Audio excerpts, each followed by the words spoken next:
A $1.1 million ecosystem pond built in under 3 weeks. Honestly, this project should be impossible. Just when we thought we had this $1 million build under control, Mother Nature stepped in. A hailstorm dropped right in on top of us, and suddenly our 3-week deadline was slipping right through our fingers. So why would anyone attempt a project this massive on such a short timeline? Because this project was about more than building a pond. It was about bringing together some of the most talented pond builders in the world, certified aquascape contractors, working side by side to create something truly unforgettable. And without this team, a project like this would simply not be possible.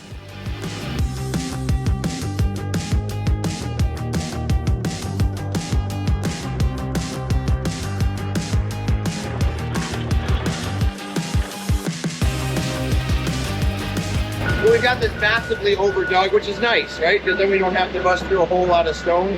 But when trying to visualize exactly how this is going to happen, I'm picturing this waterfall really coming like right in here. And even though I'm kind of on an angle to that window, it'll end up looking more natural than just shooting it right at it. So we'll bring in like a 4-foot, 5-foot high waterfall, depending on what the rock can allow us to do. Then we'll do a massive cut, cutting back into here, which will actually help us generate some of the necessary soil we need for up on top. Also giving us a whole lot more real estate to bring a bridge in someplace in here, which is really, really hard to visualize right now, but I promise it's gonna happen. Let me show you on a drawing really quick. So right here, we're standing on the walkout basement. Above the walkout basement is a really nice elevated deck. So we've got a giant slope. In fact, there's a 13-foot slope from here to here. So we're gonna take advantage of that slope to get a really, really nice big waterfall right in here. I'm thinking probably someplace around a 3 to 4 foot high waterfall here. Just something visible from this basement window. Then above it, we're gonna have some 6-foot high waterfalls back in through here. This is gonna change. We had some artificial turf in here. We're gonna bring this water up into this space now. It'll look better. We're gonna move this bridge to about here. This bridge is gonna come out over in here through some stone steps, coming up this big elevation change in through here. And then a bridge is gonna intercept some of these waterfalls here, which is gonna look incredible. And then more stone steps coming back up to this raised pool deck. So there's a big in-ground swimming pool going in, and lots of landscape. Brad just said they're bringing in like some 18-foot trees and stuff. It's gonna look incredible.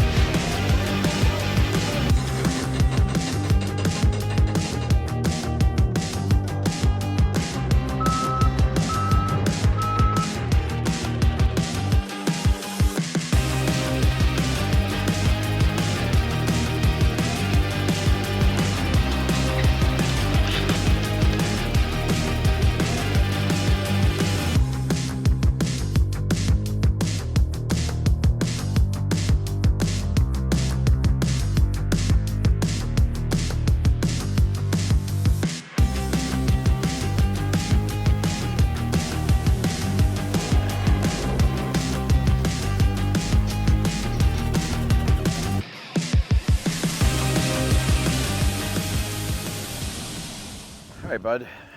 So what are we gonna do out here in this basin, Bri? Well, now that it's finished. Now it's done. Almost at the end of day 2.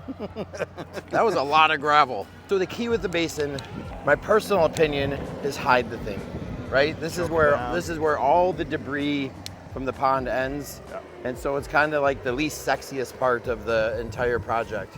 So what I would love to see, because we've got this like elevation to play with, if we had taller rocks on this side, like at least knee high. If you came up higher, I don't really care. There's a ton of big stuff. But at least knee high, where we could pull some of that grade this way. Yeah. You could even shoot like patio height. Like look at how high patio height is over there. Yeah, it's 3.5. I mean, we could carry that grade out into here, which puts us almost at like, you know, almost waist high. Yep. So well, just the height of these stones would hide that vantage point. Well, and that's what, well, more importantly, if we get up high and then all of this is soil, then they can put like trees and landscape in here, and then that would totally hide all this. Mm-hmm. Like we don't want to see the whatever pump vaults and whatever we end up doing. how that's finishing. They got like an electric panel over there and all that other stuff. Yeah. This side, I think we're the same. Like if there's a berm over here, there should be some kind of complementary berm on this side. Coming off this corner maybe. Yeah, it's not that high, but like over in here, again, like close this down. So this will shrink down fast when you start looking at the size of some of these 8 foot, 10 foot long rocks. Well, you think gravel boulder 6 foot maybe width wise, just kind of snake it through here? Keep it natural. I usually start at waterfall, figure where I want my waterfall to come in. And then just start. I frame that. And then I know this is the other fixed point over here. Yeah. So I kind of play with rocks and how I want to hide this and then mark it out.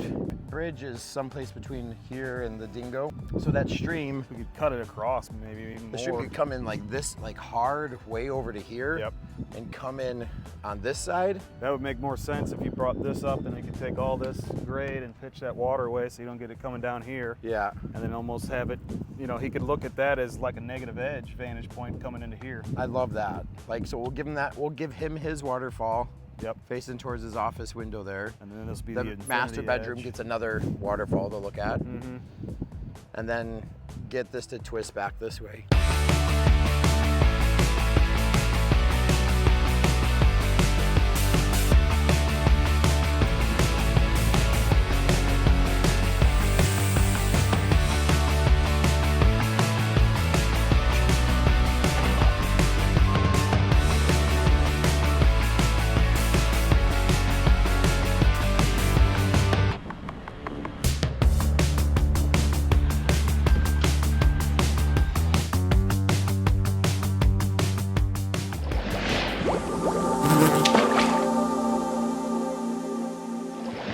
We got stone down first for drainage, right? Because we're on top of ledge rock. Well, the one thing I didn't budget for this job is the prep for every cut, you know? Yeah. Hitting all that ledge rock and it not wanting to drain adds a lot of complexity. Like, Well, we'll definitely be short on fabric.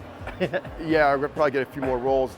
Well, the thing is, if we didn't prep it like this and do the stone, that water gets trapped like a bathtub under there. Yeah.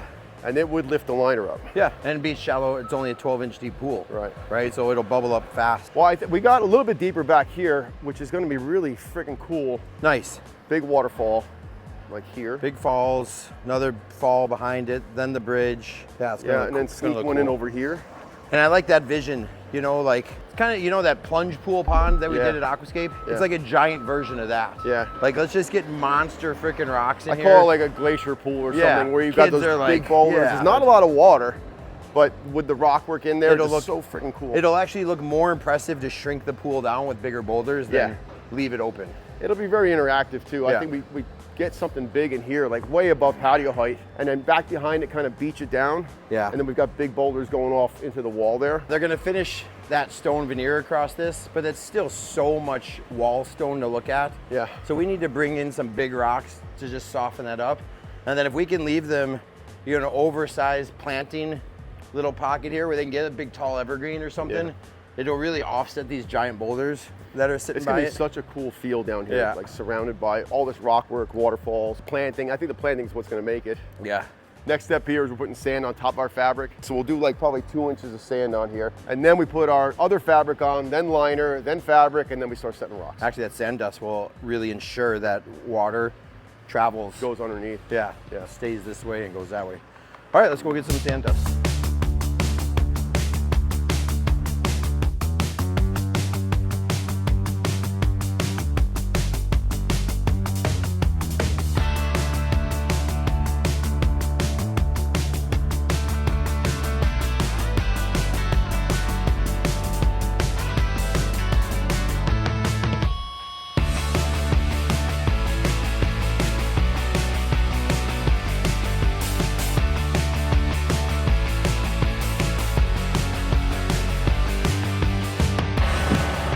Look what crawled out of the pump hole.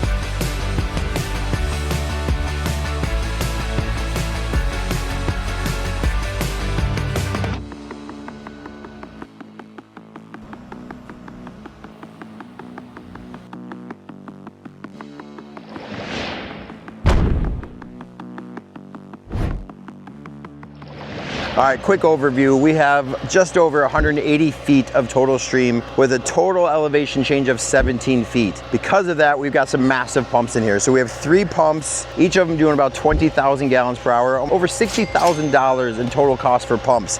Big pump vaults, which also then require a massive reservoir. So we also have a 15,000 gallon reservoir that all this water is going to come down into. So we have multiple waterfalls, and then the biggest section of waterfalls happens really in the first 40 feet, and there's a 13-foot elevation change in that big area there, which is causing all kinds of challenges.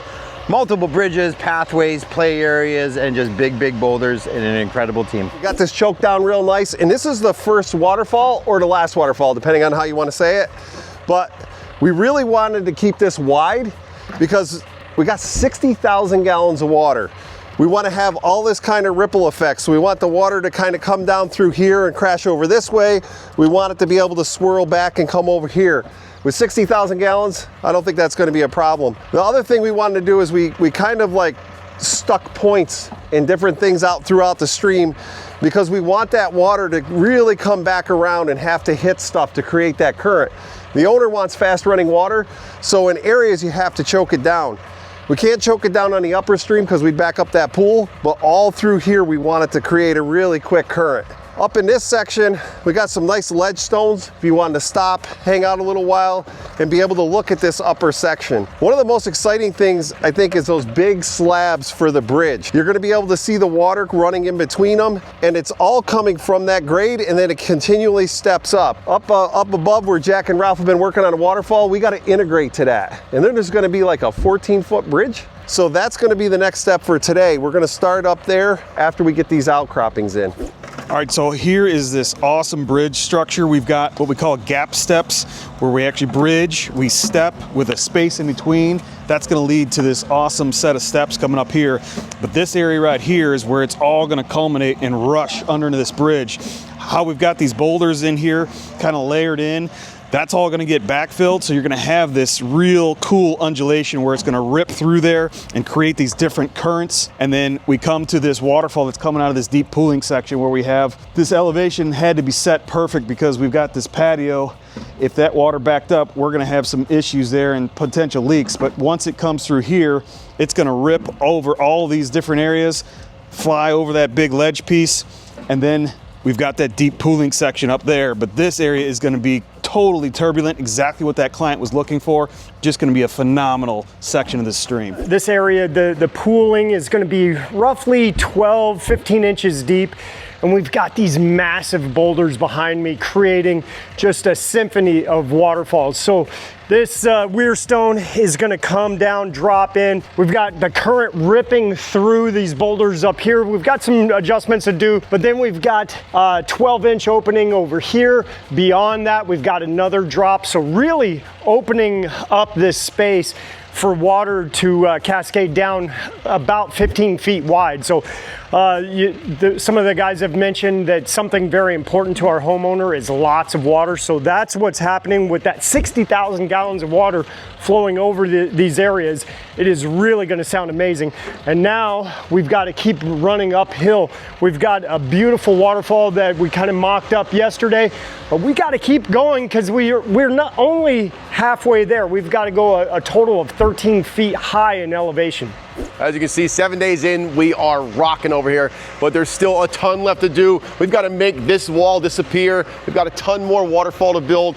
This interaction where the bridge actually crosses the water is going to be difficult, and that's going to be time consuming. So we're trying to hit this in 3 weeks total. That's really ambitious, but we've got the best team in the world here to do it. When we get together like this, we can pull off damn near the impossible.